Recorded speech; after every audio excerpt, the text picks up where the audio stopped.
சோதனை வருகிறதெல்லாம் நமக்கு நன்மைக்கு என்று நான் எண்ணுவேன். தங்கம் அடிபட்டால் அணிகலமாகும். நான் வள்ளிமலையில ராஜகோபுரம் கட்டுறேன். அதுக்கு அத்திவாரம் போதுக்காக பல தகுதி உள்ளவர்கள்லாம் வரைச்சது.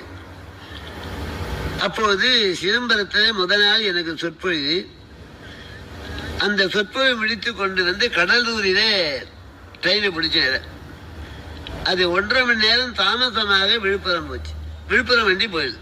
நான் காட்பாடிக்கு போய் அந்த வள்ளிமலைக்கு வள்ளியம்மா அவதாரம் பண்ண இடம் வள்ளிமலை. ரொம்ப முக்கியமான ஸ்தலம் வள்ளிமலை. எம்பெருமான் திருவடி பலகாலம் தோய்ந்த இடம். அப்ப இந்த வண்டி போறதுக்குள்ளாக அந்த வண்டி போயிடுது. எனக்கு சொல்ல முடியாத துன்பம். ரொம்ப வேதனைப்பட்ட அம்மா உன்னுடைய திருப்பணிக்கு வரனே போய் வண்டி தொடர்பு விட்டு போச்சு. என்ன செய்ய முடியும்? அது மலையடிவாரம், தந்தியும் கிடையாது.